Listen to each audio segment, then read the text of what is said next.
The rain had just stopped when the boy stepped onto the cracked sidewalk, his hands trembling as he pushed a small, rusted bicycle toward a line of roaring motorcycles that seemed far too big for him, and in that moment something unspoken and heavy hung in the air, the kind of silence that feels louder than any engine, because the look in his eyes was not the look of a child playing or begging, but the look of someone carrying a weight no child should ever have to carry.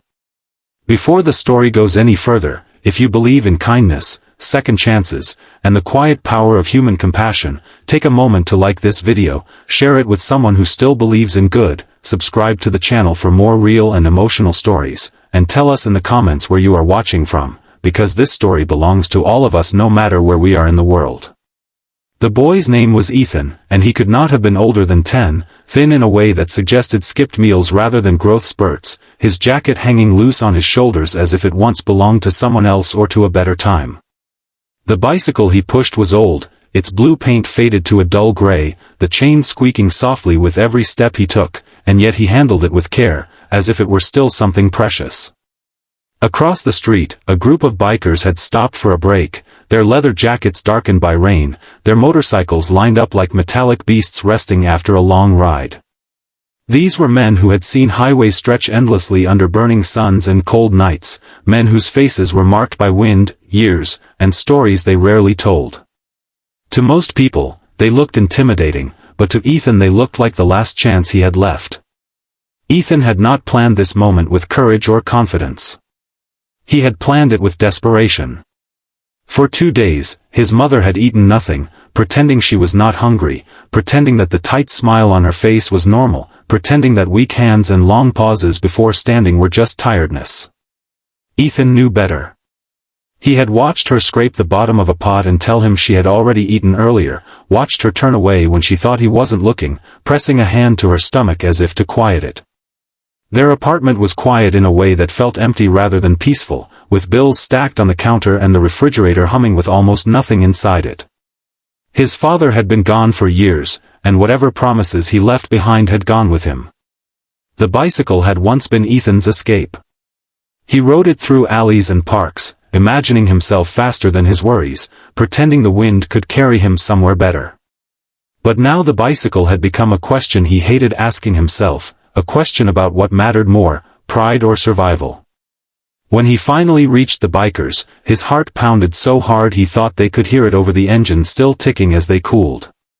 He stood there, small and shaking, holding onto the handlebars as if letting go would mean falling apart. The bikers noticed him slowly. One by one, they turned, curiosity replacing casual laughter. These were men like Michael, whose beard was streaked with gray and whose eyes had learned to read people quickly, and Daniel, younger but quieter, carrying a past he rarely spoke of, and Robert, broad-shouldered and usually loud, but suddenly silent as he took in the sight of the boy. They expected a question, maybe directions, maybe trouble, but what they saw instead was a child trying to be brave when bravery was the last thing he felt. Ethan tried to explain why he was there, his words tangled in fear and urgency, his hands gripping the bike tighter as if it might be taken from him before he finished. He spoke about selling the bicycle, about needing money, about his mother not eating for 2 days, and even as he spoke, shame burned in his chest because children are not supposed to bargain their childhood away on a sidewalk.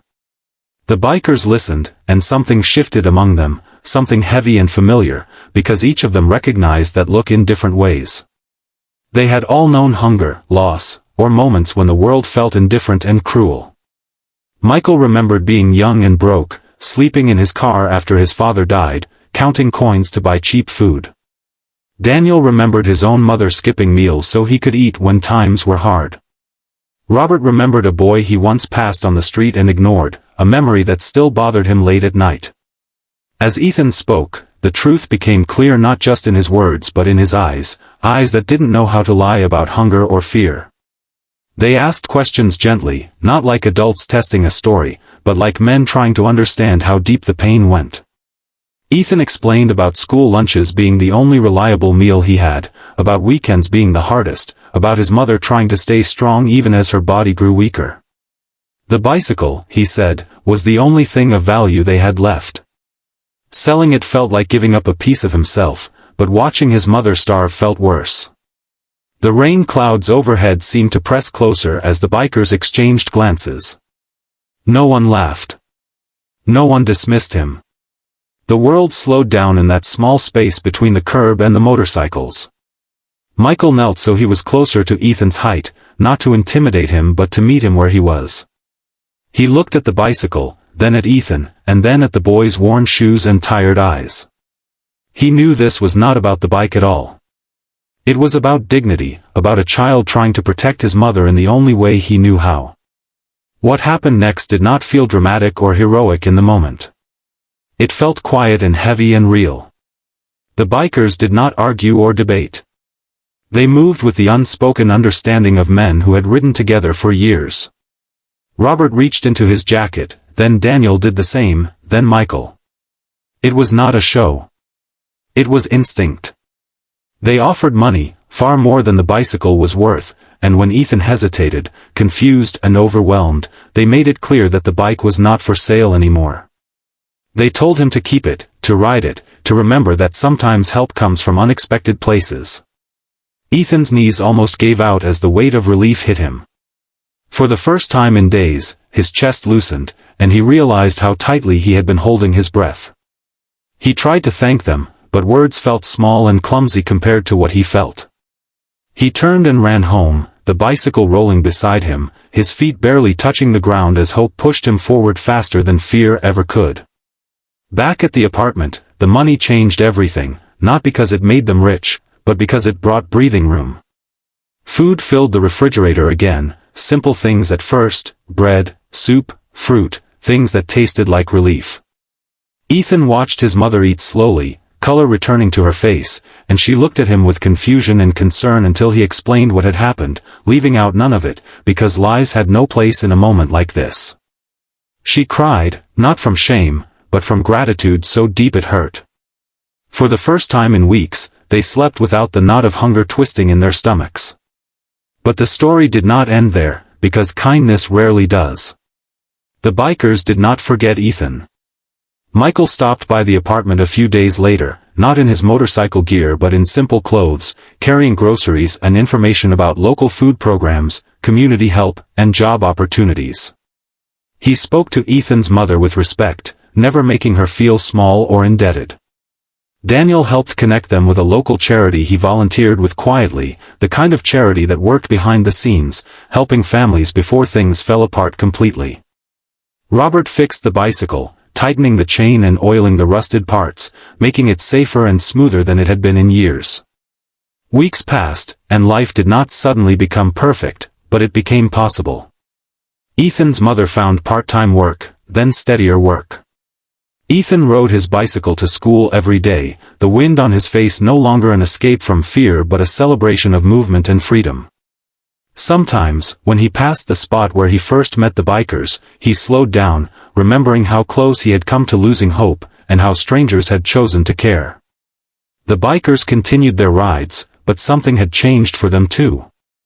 They talked about Ethan often, about how easy it is to forget the struggles hidden behind quiet doors, about how strength is not just measured in miles ridden or engines rebuilt, but in moments when you choose to stop and listen. Each of them carried the story in a different way, as a reminder that the world is shaped by small decisions, by whether you look away or lean in. As time went on, Ethan grew taller, stronger, more confident. The bicycle remained with him, a symbol of survival rather than sacrifice. He learned that asking for help was not weakness, and that kindness does not always come wrapped in familiar faces. Sometimes it roars up on two wheels, wearing leather and scars, and chooses to stop when it could have easily passed by. Near the end of this story, if these moments of humanity and unexpected compassion are touching your heart, please take a second to like the video, share it with someone who needs hope today, and subscribe to the channel, because every interaction helps keep stories like this alive and reaching those who need them most. And just before this story closes, we have one special request for you. Please comment below with a single word that describes how this story made you feel, because your words might be the encouragement someone else scrolling through the comments needs to keep going. The rain never came back that day, but even if it had, it would not have mattered, because sometimes a storm clears not from the sky, but from a life, and when it does, it leaves behind something stronger than fear, the quiet knowledge that even in the hardest moments, compassion can still